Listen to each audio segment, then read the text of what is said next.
आज मैंने बनाया था प्याज़ नमकीन गोश्त। प्याज़ नमकीन गोश्त की ये रेसिपी इतनी सिंपल थी और बिल्कुल भी कोई स्पाइसेस नहीं जाते इसमें। काफ़ी जो गोश्त का जो अपना टेस्ट होता है ना, वो सारा फ्लेवर टेस्ट इसमें चला जाता है। तो इसलिए ये रेसिपी ना बिल्कुल हिट है। आप लोगों ने ज़रूर ट्राई करनी है और इसका जो गोश्त है काफ़ी टेंडर जूसी होता है। आप लोग खुद भी देख सकते हैं जब मैं इसको आप लोगों को दिखा रही हूँ ना, काफ़ी टेंडर होता है। और इसके साथ इनकी रेसिपी इतनी सिंपल है कि जब आप इसको एक बार बनाएँगे ना, आपका दिल करेगा कि बार-बार बना दी जाए ये रेसिपी। और हमको तो ऐसी रेसिपीज़ चाहिए होती है कि मतलब वो सिंपल हो, जल्दी से बन जाए और ज़्यादा इंग्रीडिएंट्स भी ना हो। तो इसलिए आज आप लोगों के साथ ये प्याज़ नमकीन गोश्त की रेसिपी शेयर कर रही हूँ। तो इसके लिए यहाँ पर मैंने मटन का गोश्त लिया है, मटन का जो लेग होता है वो लिया है, हड्डियों के साथ मैंने गोश्त लिया है।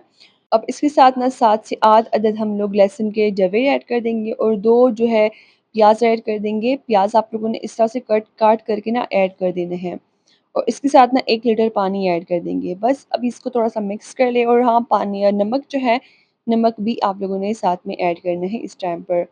नमक ऐड करने के बाद, ये सब ऐड करने के बाद ना आप लोगों ने इसको प्रेशर कुकर में पकाना है। तो प्रेशर कुकर को हम लोग टाइट से बंद कर लेंगे और इसके ऊपर वेट रख देंगे। प्याज़ नमकीन गोश्त की जो रेसिपी है ना, इसके लिए गोश्त काफ़ी टेंडर पकता है, तो इसके लिए हम लोगों ने 25 मिनट देने हैं प्रेशर कुकर को। 25 मिनट में हमारा ये गोश्त बिल्कुल टेंडर सॉफ्ट हो जाएगा। अब आप लोग देख सकते हैं, इसकी बोटी चेक करें, कितनी सॉफ्ट मुलायम बन चुकी है। अब इस तरह से हम लोगों ने एक कढ़ाई ली है, कढ़ाई में डाल देंगे ऑयल। यहाँ पर मैंने 1 कप या हाफ़ कप आप लोगों ने ऑयल डालना है।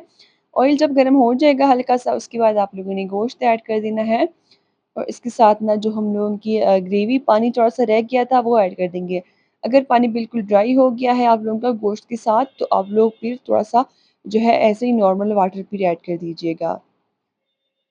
और इसके साथ अभी आप लोगों ने इतना इनको मिक्स करना है और पकाना है कि ये जो प्याज़ और लहसुन जो हम लोगों ने ऐड कर दिए थे ना, ये सारे जो है इसके साथ ना मिक्स हो जाए और म बिल्कुल ना हल हो जाए। इस तरह से आप लोगों ने इनकी बुनाई करनी है। फ्लेम को आप लोगों ने हाई रखना है।